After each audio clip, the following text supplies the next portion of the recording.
ಅದಕ್ಕಿಂತ ಮುಂಚಿತವಾಗಿ ನಾವು ನಮ್ಮ ಕನ್ನಡ ಮುಚ್ಚಿ ದೇವರ ಸನ್ನಿಧಾನದಲ್ಲಿ ಪ್ರಾರ್ಥಿಸಿ ನಾವು ಮುಂದೆ ಹೋಗೋಣ. ಸ್ತುತಿಯಲ್ಲಿ ಪಾತ್ರನಾದ ನನ್ನ ಪ್ರೀತಿಯ ತಂದೆಯಾದ ದೇವರೇ, ನಿನಗೆ ನಾನು ವಂದನೆ ಸಲ್ಲಿಸ್ತಾ ಇದ್ದೇನೆ ಸ್ವಾಮಿ. ನೀನು ಮಾಡಿದ ಪ್ರೀತಿಯ ಉಪಕಾರಗಳಿಗಾಗಿ ನಾನು ಸ್ತೋತ್ರ ಸಲ್ಲಿಸುತ್ತಾ, ಶಿಲುಬೆ ಮೇಲೆ ತೋರಿದ ಈ ಅಪಾರವಾದ ಅಪಾಕರ್ತನೆ ಅಮೋಘವಾದ ಪ್ರೀತಿಗಾಗಿ ನಾನು ವಂದನೆ ಸಲ್ಲಿಸುವನಾಗಿದ್ದೇನೆ. ನೀನು ಪ್ರೀತಿ ಮಾಡಿ ನನಗೋಸ್ಕರ ಪ್ರಾಣ ಕೊಟ್ಟದಕ್ಕಾಗಿ ಸ್ತೋತ್ರ ಸಲ್ಲಿಸ್ತಾ ಇದ್ದೇನೆ.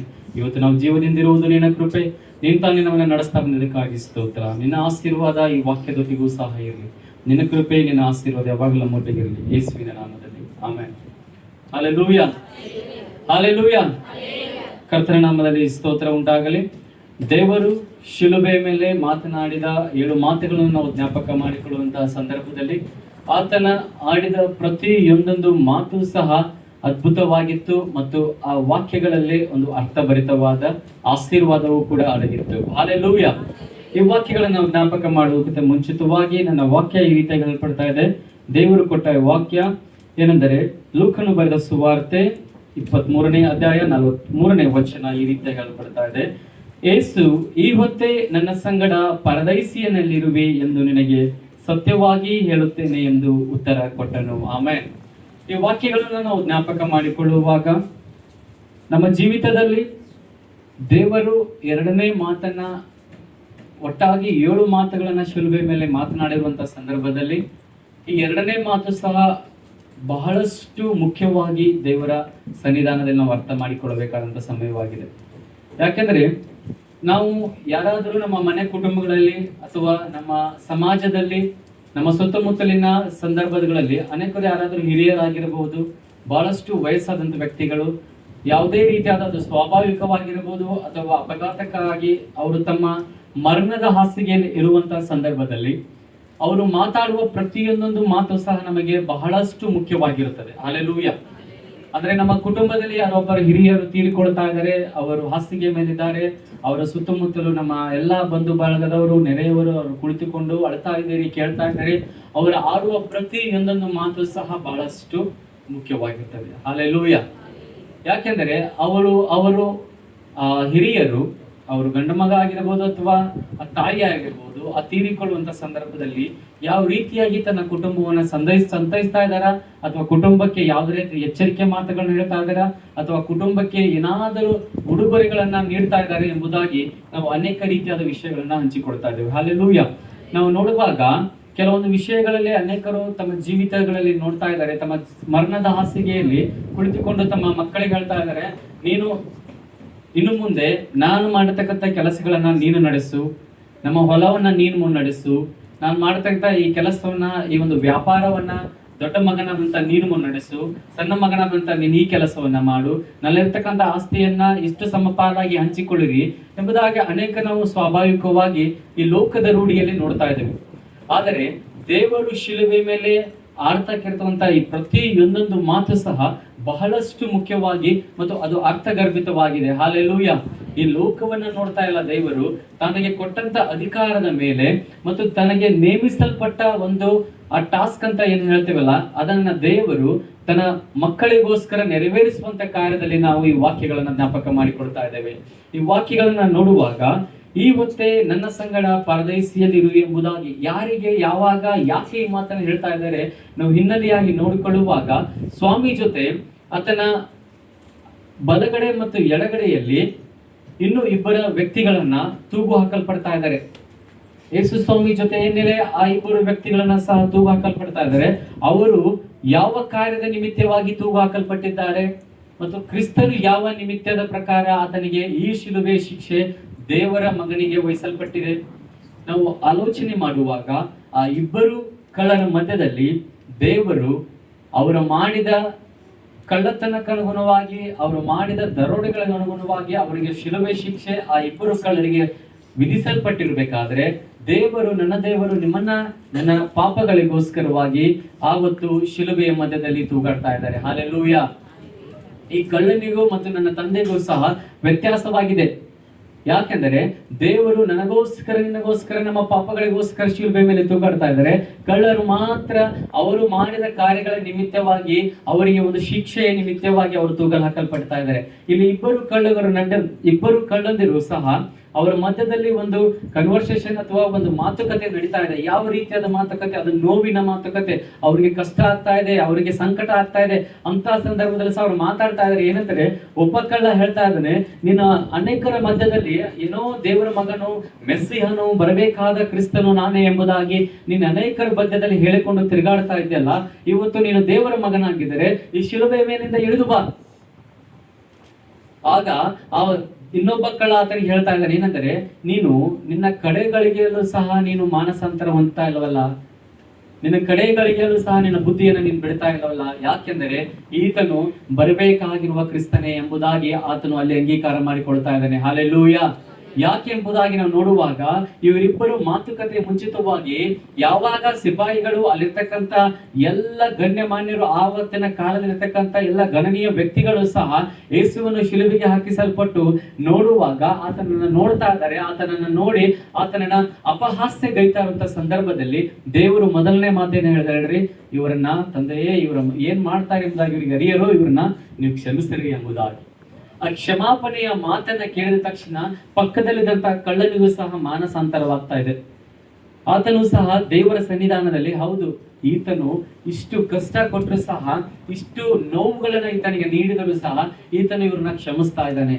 ಈತನಲ್ಲಿರ್ತಕ್ಕಂಥ ಆ ಪ್ರೀತಿ, ಆ ಕ್ಷಮೆಯ ಗುಣವೇ ಈತನನ್ನ ಕ್ರಿಸ್ತನನ್ನಾಗಿ ನಾವು ನೋಡಬೇಕಾಗಿದೆ ಎಂಬುದಾಗಿ ಇನ್ನೊಬ್ಬ ಕಳ್ಳನು ಮಾನಸಾಂತರದಿಂದ ಹೇಳ್ತಾ ಇದ್ದಾನೆ, ತಂದೆಯಾದ ದೇವರೇ, ನೀನು ರಾಜ್ಯಾಧಿಕಾರವನ್ನ ಪಡೆದುಕೊಂಡು ಮರಳಿ ಬರುವಾಗ ನನ್ನನ್ನು ಸಹ ಜ್ಞಾಪಕ ಮಾಡಿಕೋ. ಹಲ್ಲೆಲೂಯಾ. ನೀನು ಎಸಪ್ಪ, ನೀನು ಯಾವಾಗ ಈ ಲೋಕವನ್ನ ಬಿಟ್ಟು ನಿನಗೆ ರಾಜ್ಯಾಧಿಕಾರ, ಈ ಲೋಕದ ಮೇಲೆ ಅಧಿಕಾರವನ್ನ ದೇವರು ಕೊಡ್ತಾ ಇದ್ದಾರಲ್ಲ, ಆ ಅಧಿಕಾರವನ್ನ ನೀನು ಸ್ವೀಕಾರ ಮಾಡಿಕೊಂಡು ರಾಜ್ಯಾಧಿಕಾರಕ್ಕೆ ಬರುವಾಗ ನೀನು ನನ್ನನ್ನು ಜ್ಞಾಪಕ ಮಾಡಿಕೋ ಎಂಬುದಾಗಿ. ಹಲ್ಲೆಲೂಯಾ. ಈ ವಾಕ್ಯವನ್ನ ಹೇಳುವಾಗ ದೇವರು ಆ ಕಳ್ಳನನ್ನ ನೋಡಿ ಹೇಳ್ತಾ ಇದ್ದಾರೆ, ನೀನು ಇವತ್ತೇ ನನ್ನ ಸಂಗಡ ಪರದೈಸಿಯಲ್ಲಿರುವಿ. ಆಮೆನ್. ಯಾವತ್ತು ಹೇಳ್ತಾ ಇದ್ರೆ ಹೇಳ್ರಿ, ಇವತ್ತೇ ನನ್ನ ಸಂಗಡ ನೀನು ಪರಲೋಕದಲ್ಲಿ ಇರುವಿ ಎಂಬುದಾಗಿ. ಅದು ಸಹ ಇನ್ನೊಬ್ಬ ಕಳ್ಳನನ್ನ ನೋಡಿ, ನೀನ್ ನನಗ್ಯಾಕೆ ಹಿಂಗ್ ಮಾತಾಡ್ತಾ ಇದೀಯ ಅಂತ ಹೇಳುವುದು, ಆತನು ಜೋರಾಗಿ ಅಥವಾ ಸಿಟ್ಟಿನಿಂದ, ನಿನಗ ಈಗ ನಾವೇನಂತ ಲೋಕದ ಭಾಷೆಗಳಲ್ಲಿ ಯಾರಾದ್ರೂ ನಮಗೆ ಕಷ್ಟ ಆಗ್ತಿರ್ಬೇಕಾದ್ರೆ, ಏನಾದ್ರೂ ಆಗ್ತಿರ್ಬೇಕು, ಅಥವಾ ಸಣ್ಣ ಮಕ್ಕಳೇನಾದ್ರೂ ಬಿದ್ದು ಬೇಕಾದ್ರೆ ನೋಡಿದ್ರೆ ನಾವು ಓಡಿ ಹೋಗ್ತಾ ಇದೆ, ಅದಕ್ಕೆ ಬಿದ್ದಿ. ನಾವು ಕೆಲವೊಂದು ವಿಷಯಗಳಲ್ಲಿ ಅವರನ್ನ ಹೀಯಾಳಿಸಿ ಮಾತಾಡ್ತಿರುವಂತ ಸಂದರ್ಭದಲ್ಲಿ ಇವತ್ತು ಸಹ ಕಳ್ಳನು ಸಹ ಹೀಯಾಳಿಸಿ ಮಾತಾಡ್ತಾ ಇದ್ದಾನೆ. ಇನ್ನೊಬ್ಬ ಕಳ್ಳ ದೇವರಿಗೆ ಹೇಳ್ತಾ ಇದ್ದಾನೆ, ನೀನು ದೇವರ ಕುಮಾರನಾಗಿದ್ದರೆ, ದೇವರ ಮನುಷ್ಯನಾಗಿದ್ದರೆ ಶಿಲುಬೆಯಿಂದ ಇಳಿದು ಬಾ ಕೆಳಗಡೆ. ಆದರೆ ಇನ್ನೊಬ್ಬ ಕಳ್ಳ ಮಾನಸಾಂತರ ಹೊಂದ್ತಾ ಇದ್ದಾನೆ. ಅದಕ್ಕೆ ದೇವರು ಅದಕ್ಕೆ ಪ್ರತ್ಯುತ್ತರವಾಗಿ ಹೇಳ್ತಾ ಇದ್ದಾರೆ, ನೀನು ಇವತ್ತೇ ನನ್ನ ಸಂಗಡ ಪರದೈಸಿಯಲ್ಲಿರುವಿ. ಆಮೆನ್. ನಾವು ಈ ವಾಕ್ಯವನ್ನ ಜ್ಞಾಪಕ ಮಾಡಿಕೊಂಡು ಭಾಗವಾಗಿ ನೋಡುವಾಗ, ಇವತ್ತೇ ನನ್ನ ಸಂಗಡ ಪರದೈಸಿಯಲ್ಲಿರುವೆ ಎಂಬುದಾಗಿ ದೇವರ ವಾಕ್ಯ ಪಡ್ತಾ ಇದೆ. ಮೊದಲನೇದಾಗಿ, ನೀನು ಈ ಕ್ಷಣ ಹೇಳಿದಕ್ಕಾಗಿ ನಾಳೆ ಅಥವಾ ನಾನು ಯಾವಾಗ ರಾಜ್ಯಾಧಿಕಾರಕ್ಕೆ ಬರ್ತಾನೆ ಅವಾಗ ನಿನಗೆ ನಾನು ನಿನ್ನ ರಕ್ಷಣೆಗೆ ತರ್ತೇನೆ ಎಂಬುದಾಗಿ ದೇವರು ಹೇಳ್ತಾ ಇಲ್ಲ. ದೇವರು ಹೇಳ್ತಾ ಇರೋದು ಈ ಹೊತ್ತೇ, ಅದು ಈ ಕ್ಷಣವೇ ಎಂಬುದಾಗಿ. ಆಮೇನ್. ಈ ಹೊತ್ತೇ ಅನ್ನೋದು ಅರ್ಥ ಇವತ್ತೇ, ಈಗಿಂದೀಗಲೇ ನಿನ್ನ ಪ್ರಾಣ ಅಥವಾ ನನ್ನ ಪ್ರಾಣ ಯಾವಾಗ ದೇವರ ಸನ್ನಿಧಾನಕ್ಕೆ ಒಪ್ಪಿಸಿಕೊಡ್ತಾ ಇದ್ದೇವೆ, ಆಗಿಂದಾಗಲೇ ನೀನು ನನ್ನ ಸಂಗಡ ಪರದೈಸಿಯಲ್ಲಿರುವೆ ಎಂಬುದಾಗಿ. ದೇವರು ಹೇಳ್ತಾ ಇಲ್ಲ, ನಿನ್ನ ನಾಳೆ ಬರ್ತೇನೆ ಅಥವಾ ನಾಡಿದ್ದು ಇನ್ನೊಂದ್ಸರಿ 3 ದಿನ ಮೇಲೆ ಎದ್ದು ಬರ್ತೇನಲ್ಲ, ಅವಾಗ ನಿನ್ನ ನಾನು ಕರ್ಕೊಂಡು ಹೋಗ್ತೇನೆ, ನಿನ್ನ ಜ್ಞಾಪಕ ಮಾಡಿಕೊಳ್ತೇನೆ ಎಂಬುದಾಗಿ ಕಳ್ಳನಿಗೆ ಹೇಳ್ತಾ ಇಲ್ಲ. ಆತನು ಹೇಳುವಂತ ವಚನವನ್ನ ಜ್ಞಾಪಕ ಮಾಡ್ರಿ, ಈ ಹೊತ್ತೇ ನನ್ನ ಸಂಗಡ. ಹಲ್ಲೆಲೂಯಾ. ದೇವರ ವಾಕ್ಯವನ್ನ ಜ್ಞಾಪಕ ಮಾಡ್ರಿ. ಈ ಹೊತ್ತೇ ಅನ್ನೋದಕ್ಕಾಗಿ ಬಹಳಷ್ಟು ಅರ್ಥಗರ್ಭಿತವಾಗಿದೆ. ದೇವರದನ್ನ ಮುಂದೂಡಿಸ್ತಾ ಇಲ್ಲ. ದೇವರಲ್ಲಿ ಸಮಯವನ್ನ ನೋಡ್ರಿ. ಯಾವಾಗಲೂ ಸಹ ದೇವರು ಅದಕ್ಕೆ ಒಂದು ಸಮಯನ ಕೊಟ್ಟಿರ್ತಾರೆ. ನಾವು ವಾಕ್ಯವನ್ನ ಹಿಂದಿನ ವಾಕ್ಯಗಳಲ್ಲಿ ನೋಡ್ತಾ ಇರ್ಬೇಕಾದ್ರೆ ಎಲ್ಲದಕ್ಕೂ ಒಂದು ಸಮಯ ಫಿಕ್ಸ್ ಆಗಿರ್ತದೆ ಎಂಬುದಾಗಿ ದೇವರ ವಾಕ್ಯನ ಹೇಳ್ತಾ ಇದೆ. ಎಲ್ಲಕ್ಕೂ ಒಂದು ಸಮಯ, ಕ್ಲುಪ್ತವಾದ ಸಮಯವಾಗಿದೆ. ಅದಕ್ಕೆ ಆ ಸಮಯದಲ್ಲಿ ಯಾವ ಕಾರ್ಯ ನೆರವೇರ್ಬೇಕಲ್ಲ ಆ ಕಾರ್ಯ ನೆರವೇರಿಸಲ್ಪಡ್ತದೆ. ಆದರೆ ಇವತ್ತು ಸ್ವಾಮಿ ಆತನಿಗೆ ನಿನಗೆ ಭರವಸೆ ಮಾತನ್ನ ಹೇಳ್ತಾ ಇಲ್ಲ. ಅವತ್ತು ನಾಳೆ ಅಥವಾ ನಾಡಿದ್ದು ಆಗುವಂತ ಕಾರ್ಯವನ್ನು ಹೇಳ್ತಾ ಇಲ್ಲ. ಇವತ್ತೇ ಈ ಕ್ಷಣ ನನ್ನ ಸಂಗಡ ನೀನು ನನ್ನ ಜೊತೆ ಇರ್ತೀಯ ಎಂಬುದಾಗಿ. ಹಲ್ಲೆಲೂಯಾ. ನಾವು ಮೋಸೆ ಕಾಲದಲ್ಲಿ ಮೋಸೆ ಯಾವಾಗ ಬೆಟ್ಟವನ್ನು ಹತ್ತಿ ದೇವರ ವಾಕ್ಯಗಳನ್ನ ಜ್ಞಾಪಕ ಮಾಡಿಕೊಂಡು ಕೆಳಗಡೆ ಬರ್ತಿರುವಂತ ಸಂದರ್ಭದಲ್ಲಿ ಆತನು ಬರುವಂತ ಸಂದರ್ಭ ತಡವಾದ ಕಾರಣ ಅಲ್ಲಿರ್ತಕ್ಕಂತ ಎಲ್ಲಾ ಇಸ್ರಾಯೇಲರು ಏನ್ ಮಾಡ್ತಾರೆ ಅಂತಂದ್ರೆ, ಬಸವನನ್ನ ಮೂರ್ತಿ ಮಾಡಿ ಆತನಿಗೆ ಅಡ್ಡ ಬಿದ್ದು ಆರಾಧನೆ ಮಾಡ್ಲಿಕ್ಕೆ ಸ್ಟಾರ್ಟ್ ಮಾಡಿರ್ತಾರೆ. ಹಲ್ಲೆಲೂಯಾ. ಅವಾಗ ಮೋಸೆ ಸಿಟ್ಟಿನಿಂದ ಬಂದು ಅವರನ್ನ ಶಪಿಸಿ, ಅವರಿಗೆ ಗದರಿಸಿ, ಅವರಿಗೆ ದಂಡಿಸಿ ಹೇಳ್ತಾ ಇದ್ದಾನೆ, ನೀವು ಈ ಕ್ಷಣವೇ ಇವತ್ತೇ ದೇವರಿಗೆ ನೀವು ಏನಾದರೂ ಮತ್ತೆ ಮರಳಿ ಬರುವುದಾದ್ರೆ ದೇವರು ನಿಮ್ಮನ್ನ ಆಶೀರ್ವಾದ ಮಾಡ್ತಾನೆ ಎಂಬುದಾಗಿ. ಹಲ್ಲೆಲೂಯಾ. ಇಲ್ಲಿ ವಚನ ವಿಮೋಚನೆ ಕಾಂಡ 32:29 ಓದ್ತಾ ಇದ್ದೇವೆ. ಮೋಶೆ ಲೇವಿಯರಿಗೆ, ಇವತ್ತು ನಿಮ್ಮಲ್ಲಿ ಪ್ರತಿಯೊಬ್ಬನು ಮಗನನ್ನಾದರೂ ಅಣ್ಣ ತಮ್ಮಂದಿರನ್ನಾದರೂ ಲಕ್ಷ್ಯಕ್ಕೆ ತೆಗೆದುಕೊಳ್ಳದೆ ನಿಮ್ಮನ್ನು ಯೆಹೋವನ ಸೇವೆಗೆ ಪ್ರತಿಷ್ಠಿಸಿಕೊಳ್ಳಬೇಕು, ಹಾಗಾದರೆ ಆತನು ಈ ಹೊತ್ತೇ ನಿಮ್ಮನ್ನು ಆಶೀರ್ವದಿಸುವನು ಎಂಬುದಾಗಿ. ಹಲ್ಲೆಲೂಯಾ. ಆಶೀರ್ವಾದ ಈ ಹೊತ್ತೇ ಬರ್ಬೇಕಾದ್ರೆ ಈ ಹೊತ್ತೇ ಎಂಬುದಾಗಿ ದೇವರ ವಚನ ಹೇಳಲ್ಪಡ್ತಾ ಇದೆ. ದೇವರು ಯಾವಾಗಲೂ ಮುಂದೆ ಆಗ್ತದೆ. ಇವತ್ತು ಲೇವಿಯರಿಗೆ ಮೋಶೆ ಹೇಳ್ತಾ ಇದ್ದಾನೆ ಅಂದ್ರೆ, ನೀವು ಇವತ್ತು ದೇವರನ್ನ ಮತ್ತೆ ಅನುಯಾಗಿ ಮಾಡಿಕೊಡ್ರಿ, ದೇವರ ಮುಂದಿನ ನಿಮ್ಮ ಜನಾಂಗವನ್ನು ಅಭಿವೃದ್ಧಿ ಪಡ್ತಾರೆ ಅಥವಾ ಏನು ಹೇಳ್ತಾ ಇಲ್ಲ, ಈ ಹೊತ್ತೇ ಸಹ ನಿಮ್ಮನ್ನ ದೇವರು ಆಶೀರ್ವಾದ ಮಾಡ್ತಾರೆ ಎಂಬುದಾಗಿ. ಹೊಸ ಒಡಂಬಡಿಕೆಯಲ್ಲಿ ದೇವರು ತನ್ನ ಸುವಾರ್ತೆ ಕಾರ್ಯಗಳಲ್ಲಿ ತಿರುಗಾಡ್ತಾ ಇರಬೇಕಾದ್ರೆ ಕುಳ್ಳನಾಗಿರುವಂತಹ ಜಕ್ಕಾಯ ಒಂದು ಮರವನ್ನ ಹತ್ತಿ ಆತನನ್ನ ನೋಡ್ತಾ ಇದ್ದಾನೆ. ಆಗ ಯೇಸು ಸ್ವಾಮಿ ಮೇಲ್ಗಡೆ ನೋಡಿ ಅನ್ನುತ್ತಾರೆ, ಜಕ್ಕಾಯನ ತಟ್ಟನೆ ಇಳಿದು ಬಾ, ನಾನು ನಿನ್ನ ಮನೆಗೆ ಊಟಕ್ಕೆ ಬರ್ತೇನೆ ಎಂಬುದಾಗಿ. ಹಲ್ಲೆಲೂಯಾ. ಜಕ್ಕಾಯನ ಮನೆಗೆ ಊಟಕ್ಕೆ ದೇವರು ಹೋದಾಗ ಆತನು ಆತನಲ್ಲಿರ್ತಕ್ಕಂಥ ಎಲ್ಲ ಅಯೋಗ್ಯವಾಗಿ ಅಥವಾ ಅನ್ಯಾಯವಾಗಿ ಏನು ಸಂಪಾದನೆ ಮಾಡಿರ್ತಾನಲ್ಲ ಅದನ್ನೆಲ್ಲ ಬಡವರಿಗೆ ದಾನ ಮಾಡಲು ಶುರು ಮಾಡ್ತಾ ಇದ್ದಾನೆ. ಅದನ್ನ ನೋಡಿದ ಯೇಸು ಸ್ವಾಮಿ ಒಂದು ಮಾತನ್ನು ಹೇಳ್ತಾರೆ, ಏನಂತ ಹೇಳ್ರಿ? ಲೂಕ 19:9 ಹೇಳ್ತಾ ಇದ್ರೆ, ಈ ಹೊತ್ತೇ ಈ ಮನೆಗೆ ರಕ್ಷಣೆ ಉಂಟಾಯಿತು. ಹಲ್ಲೆಲೂಯಾ. ದೇವ್ರು ಹೇಳಿಲ್ಲ, ಇವತ್ತು ಜಕ್ಕಾಯನ ನೀನೆಲ್ಲ ಕೊಟ್ಟಿಲ್ಲ, ನಿನಗ ಪರಲೋಕ ಸಂದರ್ಭದಲ್ಲಿ, ನ್ಯಾಯ ತೀರ್ಪಿನ ಸಂದರ್ಭದಲ್ಲಿ ನಿನಗೆ ಸ್ಪೆಷಲ್ ಕ್ಯಾಟಗರಿಯನ್ನು ನಾನು ಕೊಡ್ತೇನೆ ಎಂಬುದಾಗಿ. ಜಕ್ಕಾಯನಿಗೆ ಆ ರೀತಿಯಾಗಿ ಹೇಳಿದ್ರ? ಏನ್ ಹೇಳ್ತಾ ಇದ್ರೆ ಹೇಳ್ರಿ? ಈ ಹೊತ್ತೇ ಈ ಮನೆಗೆ ರಕ್ಷಣೆ ಆಯಿತು, ಇವನು ಸಹ ಅಬ್ರಹಾಮನ ವಂಶಸ್ಥನು ಎಂಬುದಾಗಿ. ಆಮೆನ್. ದೇವರು ಯಾವಾಗ ಈ ಮಾತುಗಳನ್ನು ಹೇಳ್ತಾ ಇದ್ದಾರಲ್ಲ ಅದನ್ನ ನಾವು ಜ್ಞಾಪಕ ಮಾಡಿಕೊಳ್ಳುವಂತ ಸಂದರ್ಭವಾಗಿದೆ. ಈ ಹೊತ್ತೇ ಅನ್ನೋದಕ್ಕಾಗಿ ಒಂದು ಅರ್ಥವಿದೆ. ದೇವರು ನಿನ್ನ ಜೀವಿತದಲ್ಲೂ ಸಹ ನನ್ನ ಜೀವಿತದಲ್ಲೂ ಈ ಹೊತ್ತೇ ಏನಾದ್ರೂ ಅದ್ಭುತ ಮಾಡ್ತೇನೆ ಎಂಬುದಾಗಿ ನಿನ್ನೊಟ್ಟಿಗೆ ಮಾತಾಡ್ತಾ ಇದ್ರೆ ಅದಕ್ಕೆ ತಡ ಮಾಡಕ್ ಹೋಗ್ಬೇಡ್ರಿ. ಯಾಕೆಂದ್ರೆ ದೇವರ ಸಮಯ ಈ ಹೊತ್ತೇ ಅನ್ನೋದಾದ್ರೆ ಇಮ್ಮಿಡಿಯೇಟ್ ಆಗಿರ್ತದೆ. ಹಲ್ಲೆಲೂಯಾ. ಆತನು ಮಾಡುವಂತ ಪ್ರತಿಯೊಂದು ಕಾರ್ಯಗಳು ಅಷ್ಟೇ ಅದ್ಭುತವಾಗಿರ್ತದೆ. ಇವತ್ತು ಆತನಿಗೆ ಕೊಟ್ಟಂತ ಒಂದು ಅದ್ಭುತವಾದ ಅಧಿಕಾರದ ಮೇಲೆ ದೇವರಿಗೆ ಕೊಟ್ಟಂತ ಆಶೀರ್ವಾದ ಫಲವಾಗಿ ಇವತ್ತು ಕಳ್ಳನು ರಕ್ಷಣೆ ಮಾರ್ಗಕ್ಕೆ ಬರ್ತಾ ಇದ್ದಾನೆ. ಹಲ್ಲೆಲೂಯಾ. ಶಿಲುಬೆ ಮೇಲೆ ನೋಡ್ತಾ ಇದ್ದಂತ ಕಳ್ಳ ಏನ್ ಹೇಳ್ತಾ ಇದ್ದಾನೆ ಹೇಳ್ರಿ? ತಂದೆ, ನನ್ನನ್ನು ಜ್ಞಾಪಕ ಮಾಡಿಕೊಳ್ಳಪ್ಪ, ಯಾವಾಗ ನಿನಗೆ ರಾಜ್ಯಾಧಿಕಾರ ಸಿಗ್ತದಲ್ಲ ಅವಾಗ ಜ್ಞಾಪಕ ಮಾಡಿಕೊಳ್ಳು ಎಂದು ಹೇಳುವಾಗ, ಆದರೆ ಕಳ್ಳನಿಗೆ ದೇವರು ವಾಕ್ಯ ಹೇಳ್ಪಡ್ತಾ ಇದೆ, ದೇವರು ಮಾತಾಡ್ತಾ ಇದ್ದಾರೆ ಏನಂದ್ರೆ, ಈ ಕ್ಷಣವೇ ನನ್ನ ಸಂಗಡ ಪರದೇಶದಲ್ಲಿರುವಿ. ಆಮೆನ್. ಮತ್ತು ದೇವರು ಹೇಳ್ತಾರೆ, ಅದು ನಿಜವಾಗಿ ಮತ್ತು ಸತ್ಯವಾಗಿ ಹೇಳುತ್ತೇನೆ. ಇಲ್ಲಿ ಸತ್ಯವಾಗಿ ಹೇಳುತ್ತೇನೆ. ಯಾಕೆ ಹೇಳ್ರಿ? ದೇವರಿಗೆ ಅಲ್ಲಿರ್ತಕ್ಕಂಥ ಎಲ್ಲ ಅನೇಕರು ಆತನ ನೋಡಿ ಹೇಳ್ತಿರ್ಬೋದು, ಇವನಿಗೆ ಮತ್ತೆ ದೇವರಿಗೆ ಯಾರು ಅಧಿಕಾರ ಕೊಟ್ಟವ್ರು? ಯಾರು? ಶಿಲುಬೆ ಮೇಲೂ ಸಹ ಈತನು ಅಧಿಕಾರದ ಬಗ್ಗೆ ಮಾತಾಡ್ತಾ ಇದ್ದಾನೆ. ಏನೋ ದೊಡ್ಡ ಅಧಿಕಾರದಿಂದ ಇರುವ ಹಾಗೆ ಮಾತಾಡ್ತಾ ಇದ್ದಾನೆ. ಪರಲೋಕ ರಾಜ್ಯದ ಬಗ್ಗೆ ಅಧಿಕಾರ ಕೊಟ್ಟವ್ರು ಯಾರು? ಇವತ್ತು ಹೇಳ್ತಾ ಇದ್ದಾನೆ ಕಳ್ಳನಿಗೆ ಈತನು, ಇವತ್ತೇ ನನ್ನ ಸಂಗಡ ಪರಲೋಕ ಪರದೇಶದಲ್ಲಿ ಇರ್ತಿ ಎಂಬುದಾಗಿ ಆ ವಾಕ್ಯವನ್ನು ಹೇಳುವಾಗ ಮತ್ತೆ ಅಲ್ಲಿ ಗಲಿಬಿಲಿಗಳು. ಈತನಿಗೆ ಅಧಿಕಾರ ಯಾರು ಕೊಟ್ಟರು? ದೇವರೊಟ್ಟಿಗೆ ಪರದೇಶದಲ್ಲಿ ಇರಬೇಕಾದಂತವನು ಯಾಕೆ ಈತನನ್ನ ಕರೆದುಕೊಂಡು ಹೋಗ್ತಾನೆ? ಹಲ್ಲೆಲೂಯಾ. ದೇವರ ವಚನವನ್ನ ನಾವು ಜ್ಞಾಪಕ ಮಾಡಿಕೊಳ್ಳುವಾಗ ಆತನಿಗೆ ಸಹ ದೇವರು ಅದ್ಭುತವಾಗಿ ಆಶೀರ್ವಾದ ಕೊಡುವಂತದ್ದಾಗಿದೆ. ಆಮೆನ್.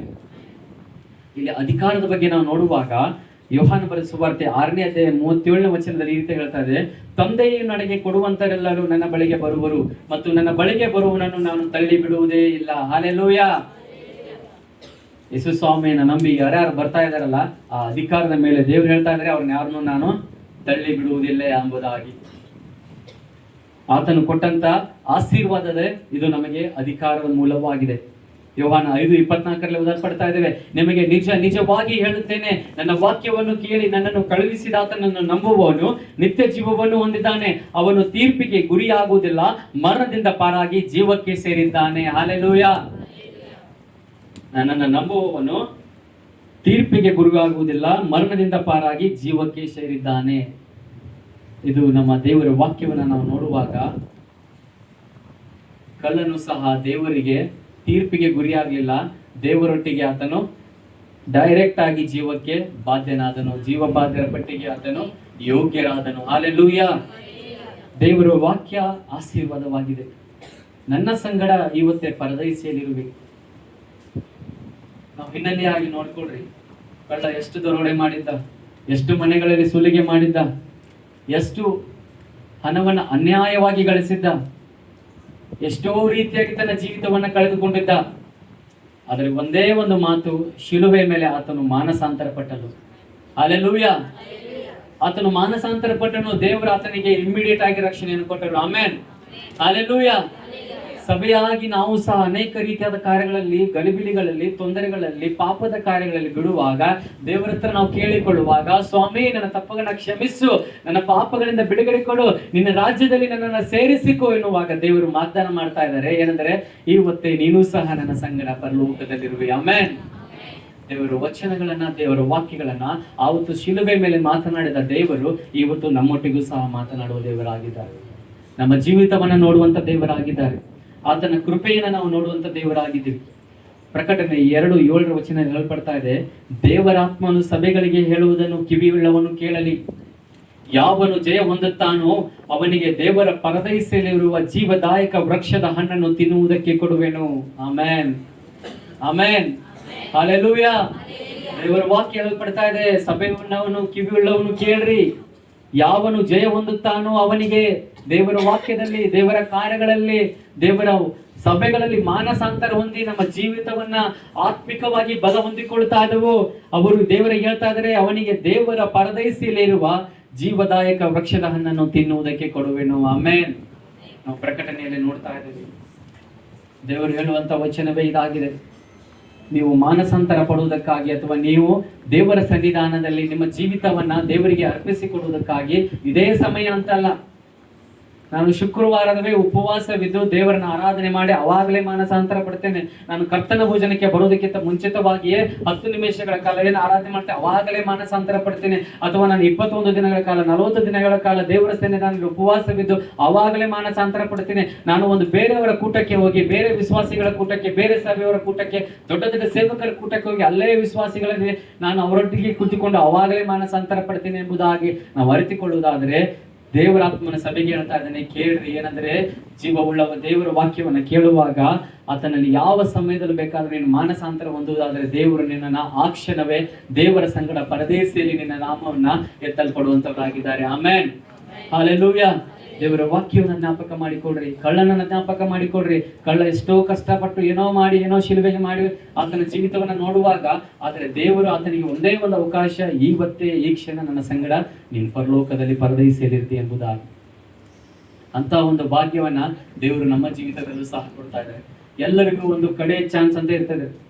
ನಾವು ನೋಡ್ಬೇಕು, ಲೋಕದ ಜೀವಿತದಲ್ಲಿ ಲಾಸ್ಟ್ ಚಾನ್ಸ್ ಅಂತ ಕೊಡ್ರಿ ನೋಡೋಣ ಅಂತ ಹೇಳ್ತಿರ್ತಾರೆ ಗೊತ್ತೆ. Last chance, last option. ಹಂಗೆ ಕಳ್ಳನ ಜೀವಿತದಲ್ಲಿ ಸಿಕ್ಕಿರ್ತದೆ ಲಾಸ್ಟ್ ಆಪ್ಷನ್. ಅದನ್ನು ಆತನ ಎಷ್ಟು ಅದ್ಭುತವಾಗಿ ಉಪಯೋಗ ಮಾಡಿಕೊಂಡನೆ ಅಂತ ಹೇಳಿದ್ರೆ, ಆತನಿಗೆ ನೀವು ಯಾರು ಗಳಿಸಲಾದಂತ, ನೀವು ಯಾರು ಹೊಂದಿಕೊಳ್ಳಲಾರದಂತ ಅದ್ಭುತವಾದ ಆಶೀರ್ವಾದವನ್ನು ಆತನ ಹೊಂದಿಕೊಂಡರು.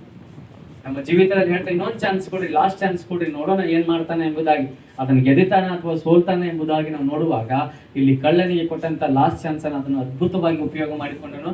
ದೇವರು ಆ ವಾಕ್ಯಕ್ಕೆ ಅನುಗುಣವಾಗಿಯೇ ಸಹ ಕಳ್ಳನನ್ನ ತನ್ನೊಟ್ಟಿಗೆ ಪರದೇಶಿಯಲ್ಲಿ ಕರೆದುಕೊಂಡು ಹೋದನು. ಆಮೇಲೆ ದೇವರು ವಾಕ್ಯವನ್ನು ಜ್ಞಾಪಕ ಮಾಡಿಕೊಡ್ರಿ. ಸಭೆಯಾಗಿ ನಾವು ಕೇಳುವಾಗ, ಸಭೆಯಲ್ಲಿ ನಾವು ಆರಾಧಿಸುವಾಗ, ಸಭೆ ಜೀವಿತದಲ್ಲಿ ನಾವು ಆತನನ್ನ ಕೇಳಿಕೊಳ್ಳುವಾಗ ದೇವರು ಅದ್ಭುತವಾಗಿ ನಡೆಸುವಂತ ಶಕ್ತನಾಗಿದ್ದಾನೆ. ಹಲ್ಲೆಲೂಯಾ. ಹಲ್ಲೆಲೂಯಾ.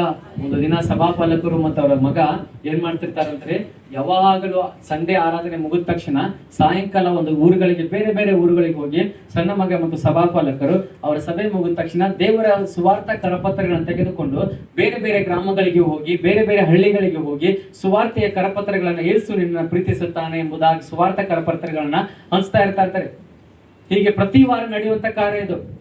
ಅಂತ ಸಂದರ್ಭದಲ್ಲಿ ಒಂದು ದಿನ ಏನಾಗ್ತದೆ, ಜೋರಾಗಿ ಗಾಳಿ ಮಳೆ ಬೀಸುವಂತ ಸಂದರ್ಭದಲ್ಲಿ ಸಭಾಪಾಲಕರು ಹೇಳ್ತಾ ಇದ್ದಾರೆ, ಏನಂದ್ರೆ, ಮಗನೇ ಇವತ್ತು ಕರಪತ್ರ ಹಂಚುವುದಕ್ಕೆ ಹೋಗೋದು ಬೇಡ, ಬಹಳಷ್ಟು ಗಾಳಿ ಮಳೆ ಬರ್ತಾ ಇದೆ, ಹೊರಗಡೆ ಯಾರು ಇರೋಂಗಿಲ್ಲ ಇವತ್ತು, ಮಾರ್ಕೆಟ್ ಅಲ್ಲಿ ಆಗಲಿ ಅಥವಾ ಹೊರಗಡೆ ಜನ ಯಾರು ಬಂದಿರಂಗಿಲ್ಲ, ನಾವು ಯಾರಿಗೆ ಕರಪತ್ರ ಹಂಚೋಣ ಎಂಬುದಾಗಿ ನೋಡುವಾಗ ಆ ಮಗನ ಹೇಳ್ತಾ ಇದ್ದಾನೆ, ದೇವರ ವಾಕ್ಯದ ಪ್ರಕಾರವಾಗಿ ನಾವು ಪ್ರತಿ ವಾರ ದೇವರ ವಾಕ್ಯವನ್ನ, ದೇವರ ಸುವಾರ್ತೆಯನ್ನ ಕರಪತ್ರಗಳ ಮುಖಾಂತರ ಹಂಚ್ತಾ ಇದ್ದೀವಿ, ಇವತ್ತು ಸಹ ನಾವು ಹೋಗೋಣ ಎಂಬುದಾಗಿ. ಆದ್ರೆ ಸಭಾಪಾಲಕರು ಹೇಳ್ತಾರೆ ಅವತ್ತು, ಏನಂದ್ರೆ, ಇವತ್ತು ಮಳೆಗಾಳಿ ಬಹಳ ಬರ್ತಾ ಇದೆ, ಬೇಡ ಹೋಗುದು. ಆದ್ರೂ ತನ್ನ ಚಿಕ್ಕ ಮಗ ಹೇಳ್ತಾನೆ, ಆಯ್ತು ತಂದೆ, ನಾನು ಏನ್ ಮಾಡ್ತೇನೆ, ಇಲ್ಲಿವರೆಗೂ ಮಾತ್ರ ಹೋಗಿ ಒಂದು ಪಕ್ಕದಲ್ಲಿರೋ ಹಳ್ಳಿಗೆ ಮಾತ್ರ ಹೋಗಿ ಬರ್ತೇನೆ ಎಂಬುದಾಗಿ. ಅದನ್ನ ಹೋಗ್ಬಿಟ್ಟ ಆ ಮಗನು ಹೋಗ್ತಾ ಇದ್ದಾನೆ. ಹೋಗುವಾಗ ಜೋರಾಗಿ ಮಳೆ ಗಾಳಿ ಬರುವಾಗ ಆತನು ಒಂದು ಕೊಡೆಯನ್ನು ಹಿಡಿದುಕೊಂಡು ಹೋಗ್ತಾನೆ. ಯಾರು ಅವತ್ತು ಮಳೆ ಗಾಳಿ ಇರುವುದರಿಂದ ಯಾರು ಸಹ ಬೀದಿಗಳಲ್ಲಿ ಮತ್ತು ಮಾರ್ಕೆಟ್ಗಳಲ್ಲಿ ಯಾರು ಇರುವುದಿಲ್ಲ. ಆತನು ಯಾರಿಗೆ ಕರಪತ್ರ ಕೊಡಲಿ, ಯಾರಿಗೆ ಕರಪತ್ರ ಕೊಡಲಿ ಎಂಬುದಾಗಿ ಹಾಗೇನೆ ಏನ್ ಮಾಡ್ತಾ ಇರ್ತಾನೆ, ಹೋಗ್ತಾ ಇರ್ತಾನೆ. ಹೋಗುವಂತ ಸಂದರ್ಭದಲ್ಲಿ ಏನ್ ಮಾಡ್ತಾನೆ, ಒಂದೊಂದು ಮನೆ ಬಾಗಿಲನ್ನು ತಟ್ತಾನೆ, ಕರಪತ್ರ ಕೊಡ್ತಾನೆ. ಮನೆ ಬಾಗಿಲನ್ನು ತಟ್ತಾನೆ, ಕರಪತ್ರ ಕೊಡ್ತಾನೆ. ಹಾಗೆ ಹೋಗ್ತಿರುವಂತ ಸಂದರ್ಭದಲ್ಲಿ ಒಂದು ಮನೆ ಬಾಗಿಲ ಹತ್ರ ನಿಂತುಕೊಂಡು ಜೋರಾಗಿ ಕದ ತಟ್ತಾ ಇದ್ದಾನೆ. ಒಳಗಿಂದ ಯಾರು ಬರ್ತಾ ಇಲ್ಲ, ಯಾಕಂದ್ರೆ ದೇವರ ಸುವಾರ್ತೆ ಯೇಸು ನಿನ್ನನ್ನು ಪ್ರೀತಿಸುತ್ತಾನೆ ಎಂಬುದಾಗಿ ಇರುತ್ತಂತ ಸುವಾರ್ತೆಯನ್ನ ಆ ಮನೆಗೆ ಕರಪತ್ರ ಕೊಡಬೇಕಾಗಿದೆ. ಜೋರಾಗಿ ಬಾಗಿಲು ತಡ್ತಾ ಇದ್ದಾನೆ, ಆ ಮನೆಯಿಂದ ಯಾರು ಬರ್ತಾ ಇಲ್ಲ. ಹಾಗೆ ಜೋರಾಗಿ ಬಡಿತಾ ಇದ್ದಾನೆ. ಅಲ್ಲಿಂದ ಒಬ್ಬ ಹೆಣ್ಣುಮಗಳು ಬರ್ತಾ ಇಲ್ಲ. ಏನಪ್ಪಾ ಅಂತ ಕೇಳುವಾಗ, ಇದನ್ನು ತಗೊಳ್ರಿ, ಯೇಸು ನಿಮ್ಮನ್ನ ಪ್ರೀತಿಸ್ತಾನೆ ಎಂಬುದಾಗಿ. ಆ ಕರಪತ್ರವನ್ನು ತೆಗೆದುಕೊಂಡ ನಂತರ ಆ ತಾಯಿ ಒಳಗಡೆ ಹೋಗ್ತಾಳೆ. ಈ ಮಗನು ಮತ್ತೆ ವಾಪಸ್ ತನ್ನ ಸಭೆಗೆ, ಸಭಾಪಾಲಕರ ಮನೆಗೆ ಬರ್ತಾನೆ. ಬಂದ ತಕ್ಷಣ ಮುಂದಿನ ವಾರದ ಆರಾಧನೆಯಲ್ಲಿ ಎಲ್ಲರೂ ಕುಳಿತುಕೊಂಡು ಪ್ರಾರ್ಥನೆ ಮಾಡುವಾಗ ಒಬ್ಬ ತಾಯಿ ಮೂಲೆಯಲ್ಲಿ ಕುಳಿತುಕೊಂಡು ಜೋರಾಗಿ ಅಳ್ತಿರ್ತಾಳೆ.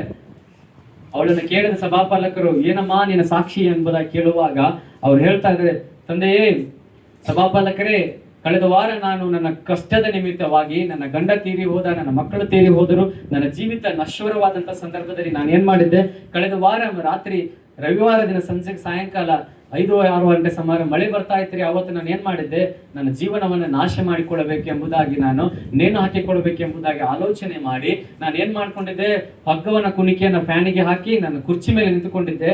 ಯಾರೋ ಒಬ್ಬರು ಜೋರಾಗಿ ಕದವನ್ನು ತಟ್ತಾ ಇದ್ರು, ಯಾರೋ ಒಬ್ಬರು ಜೋರಾಗಿ ಬಾಗಿಲನ್ನು ತಟ್ತಾ ಇದ್ರು. ನಾನು ಅವಸರದಿಂದ ಇನ್ನೇನು ಸತ್ತೇ ಹೋಗ್ಬೇಕಲ್ಲ, ಯಾಕಿದ್ರು ನೋಡಿ ಹೋಗೋಣ ಅಂತೇಳಿ ಹೊರಗಡೆ ಬಂದು ನೋಡುವಾಗ ಅಲ್ಲಿರ್ತಕ್ಕಂಥ ಆ ಬಾಲಕನು ನನ್ನನ್ನು ನೋಡಿ, ಯೇಸು ನಿಮ್ಮನ್ನ ಪ್ರೀತಿಸುತ್ತಾನೆ ಎಂಬುದಾಗಿ ಕರಪತ್ರವನ್ನು ಕೊಟ್ಟರು.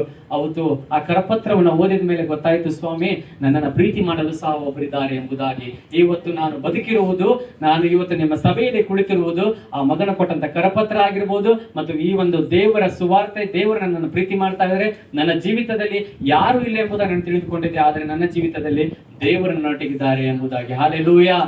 ಇವತ್ತು ಆ ಕ್ಷಣದಲ್ಲಿ ಆ ಒಂದೇ ಒಂದು ಹೊತ್ತಿನಿಂದ ಆ ತಾಯಿಯ ಜೀವನ ಕಳೆದುಕೊಂಡು ಹೋಗ್ತಿರ್ಬಹುದು, ಆದರೆ ಆ ಮಗನು ಸಮಯ ಪ್ರಜ್ಞೆ ಆಗಿರ್ಬೋದು, ದೇವರು ಆತನೊಟ್ಟಿಗೆ ಮಾತನಾಡಿದ ಕಾರಣ ಆ ಒಂದು ಹೊತ್ತು ಆ ಮಗಳ ಜೀವಿತ ಯಾವ ರೀತಿ ಬದಲಾಯಿಸಲ್ಪಟ್ಟಿತ್ತೋ, ಇವತ್ತು ಸಹ ನಿಮ್ಮ ಜೀವಿತವನ್ನ ದೇವರು ಬದಲಾಯಿಸಲು ಯೋಚನೆ ಮಾಡ್ತಾ ಇದ್ದಾರೆ. ದೇವರು ನಿಮ್ಮೊಟ್ಟಿಗೆ ಮಾತನಾಡಲು ಯೋಚನೆ ಮಾಡ್ತಾ ಇದ್ದಾರೆ. ದೇವರು ನಿಮ್ಮನ್ನ ಪರಲೋಕದಲ್ಲಿ ನಿಮ್ಮನ್ನ ಆರಾಧನೆಯಲ್ಲಿ ಪಾಲ್ಗೊಳ್ಳಲು ದೇವರು ಆಲೋಚನೆ ಮಾಡಿಕೊಳ್ತಾ ಇದ್ದಾರೆ. ಪ್ರಿಯ ಸಭೆಯವರೇ, ರಕ್ಷಣೆ ಮಾರ್ಗಕ್ಕೆ ಬರೋಣ, ರಕ್ಷಣೆ ಹೊಂದಿಕೊಳ್ಳೋಣ, ನಮ್ಮ ಪಾಪಗಳಿಂದ ಮಾನಸಾಂತರ ಹೊಂದಿಕೊಳ್ಳೋಣ, ಕಳ್ಳನ ಹಾಗೆ ಮಾನಸಾಂತರ ಹೊಂದಿ ದೇವರಲ್ಲಿ ಕೇಳಿಕೊಳ್ಳೋಣ, ಆತನ ಆರಾಧಿಸೋಣ ಮತ್ತು ದೇವರ ನಾಮದಲ್ಲಿ ಆತನನ್ನು ಕೊಂಡಾಡುವಾಗ ದೇವರು ಹೇಳ್ತಾ ಇದ್ದಾರೆ, ಇವತ್ತೇ ನನ್ನನ್ನ ನಮ್ಮ ಸಂಗಡ ಪರದೇಶದಲ್ಲಿರು ಎಂಬುದಾಗಿ ದೇವರ ವಚನವನ್ನ ನಾವು ಜ್ಞಾಪಕ ಮಾಡಿಕೊಳ್ಳೋಣ. ಇದು ಕಳ್ಳನಿಗಾಗಿ ಮಾತನಾಡಿದ ಮಾತಾಗಿರದೆ ನಮ್ಮ ವೈಯಕ್ತಿಕವಾಗಿ ನಾವು ಮಾತನ್ನ ಆತ್ಮಿಕವಾಗಿ ಹೊಂದಿಕೊಳ್ಳೋಣ. ದೇವರು ಯಾವ ರೀತಿಯಾಗಿ ನನ್ನ ಜೊತೆಗೆ ಮಾತಾಡ್ತಾ ಇದ್ದಾರೆ, ದೇವರು ನನ್ನನ್ನು ಯಾವ ರೀತಿಯಾಗಿ ಜೀವಿತದಲ್ಲಿ ಹೊಂದಿಕೊಳ್ತಾ ಇದ್ದಾರೆ ಎಂಬುದಾಗಿ ನಾವೆಲ್ಲರೂ ಕಣ್ಣುಗಳನ್ನ ಮುಚ್ಚಿ ದೇವರ ಸನ್ನಿಧಾನದಲ್ಲಿ ಪ್ರಾರ್ಥನೆ ಮುಖಾಂತರ ಇವತ್ತೇ ನನಗೆ ದೇವರ ರಕ್ಷಣೆ ಕೊಡಲಿ, ಇವತ್ತೇ ಈ ಕ್ಷಣ ದೇವರು ನನ್ನೊಟ್ಟಿಗೆ ಮಾತನಾಡಲಿ, ನಾನೂ ಸಹ ದೇವರ ಸಂಗಡ ಇರಬೇಕು ಎಂಬುದಾಗಿ ಆಲೋಚನೆ ಉಳ್ಳವರು ಪ್ರಾರ್ಥನೆ ಮಾಡಿಕೊಳ್ಳೋಣ. ಸ್ತೋತ್ರ ಕರ್ತನೆ, ಪರಿಶುದ್ಧ ದೇವರೇ, ಮಹೋನ್ನತನಾದ ದೇವರೇ, ತಂದೆಯಾದ ದೇವರು ಯಾವತ್ತು ಕಳ್ಳರು ಯಾವುದೇ ರೀತಿಯಾದ ದೀಕ್ಷಾಸ್ನಾನ ತೆಗೆದುಕೊಳ್ಳಲಿಲ್ಲ, ಯಾವುದೇ ಸುವಾರ್ತೆ ಕೂಟಗಳಲ್ಲಿ ಭಾಗವಹಿಸಲಿಲ್ಲ, ಯಾವುದೇ ಉಪವಾಸ ಪ್ರಾರ್ಥನೆಗಳನ್ನ ಮಾಡಲಿಲ್ಲ, ಯಾವುದೇ ಮಿನಿಸ್ಟ್ರಿ ಭಾಗಗಳಲ್ಲಿ ನಟಿಗೆ ಸೇವೆ ಮಾಡಲಿಲ್ಲ. ಸ್ವಾಮಿ, ಆತನು ಮಾನಸಾಂತರ ಹೊಂದಿದ ಕಾರಣ, ಆತನು ನಿನ್ನ ಸನ್ನಿಧಾನದಲ್ಲಿ ಮಾತನಾಡಿದ ಕಾರಣ, ನೀನು ಆತನ ನನಗೆ ಪ್ರೀತಿಯಿಂದ ಹೇಳಿದ ವಾಕ್ಯ ಇವತ್ತೇ ನನ್ನ ಸಂಗಡ ಪರದೇಶಿಲಿರು ಎಂಬುದಾಗಿ ಇವತ್ತು ನಾವು ಸಹ ನಿನ್ನ ಕರೆಯೊಟ್ಟಿಗೆ ಮಾತನಾಡ್ತಾ ಇದ್ದೇವೆ. ಸ್ವಾಮಿ ಅಪ್ಪ, ನಮ್ಮ ತಪ್ಪುಗಳನ್ನ ಕ್ಷಮಿಸಿದವರಾಗಿ ನಿನ್ನ ಸಂಗಡ ಮಾತನಾಡುವುದಕ್ಕಾಗಿ ನಾವು ಹಾತರಿರುವಂತಹ ಸಂದರ್ಭದಲ್ಲಿ ನಮ್ಮೊಟ್ಟಿಗೆ ನೀನು ಮಾತನಾಡು. ನಿನ್ನ ಸಂಗಡ ಜೀವ ಬಾಧ್ಯದ ಪಟ್ಟಿಯಲ್ಲಿ ಹೆಸರುಡ ನಮ್ಮನ್ನ ನೀನು ನಡೆಸಿ ಎಂಬುದನ್ನು ನಾನು ಪ್ರಾರ್ಥನೆ ಮಾಡ್ತಾ ಇದ್ದೇನೆ. ನನ್ನ ಸಭೆಯನ್ನು ಆಶೀರ್ವಾದ ಮಾಡ್ರಿ, ಸಭೆ ಮಕ್ಕಳನ್ನ ಆಶೀರ್ವಾದ ಮಾಡ್ರಿ. ಎಲ್ಲ ಕರ್ತ ನಿನ್ನ ಮಕ್ಕಳ ಯಾರ್ಯಾರು ಮಾನಸಾಂತರ ಹೊಂದಿ ದೇವರ ಸನ್ನಿಧಾನದಲ್ಲಿ ಕೇಳಿಕೊಳ್ತಾ ಇದ್ದಾರೋ, ದೇವರೇ ನೀನು ಮಾಡಿದ ಪ್ರತಿಯೊಂದೊಂದು ಉಪಕಾರ ಜ್ಞಾಪಕ ಮಾಡಿಕೊಂಡು ಕೃತಜ್ಞತೆಯೊಟ್ಟಿಗೆ ದೇವರ ಸನ್ನಿಧಾನದಲ್ಲಿ ಬರ್ತಾ ಇದ್ದಾರೋ, ಯೇಸುವಿನ ನಾಮದಲ್ಲಿ ಆತನಿಗೆ ಮರಳಿ ನಿನ್ನ ರಕ್ಷಣೆ ಮಾರ್ಗದಲ್ಲಿ ಬರುವಂತೆ ಸಹಾಯ ಮಾಡು. ಸ್ವಾಮಿ, ನೀನ್ ತಾನೇ ಉಪಯೋಗ ಮಾಡು. ಈ ವಾಕ್ಯವನ್ನು ನಿನ್ನ ಕರೆಗೆ ಒಪ್ಪಿಸಿಕೊಡ್ತಾ ಇದ್ದೇನೆ. ಮಾತನಾಡುವವರು ನಾವಲ್ಲ, ನೀನ್ ತಾನೇ ಮಾತನಾಡಿದ್ದೆ. ನಿನ್ನ ಕೃಪಾಸ್ತನ ಒಟ್ಟಿಗೆ ಇರಿಸೋದಕ್ಕಾಗಿ ಸ್ತೋತ್ರ. ನಿನ್ನ ಪ್ರೀತಿ ಯಾವಾಗಲೂ ನನ್ನ ಸಭೆಯೊಟ್ಟಿಗಿರಲಿ. ಆಶೀರ್ವಾದ ಮಾಡು, ಪರಿಶುದ್ಧಪಡಿಸು. ಯೇಸುವಿನ ನಾಮದಲ್ಲಿ ಬೇಡಿ ಜಯವನ್ನು ಹೊಂದಿದ್ದೇವೆ, ಜೀವವುಳ್ಳ ತಂದೆಯೇ, ಆಮೆನ್.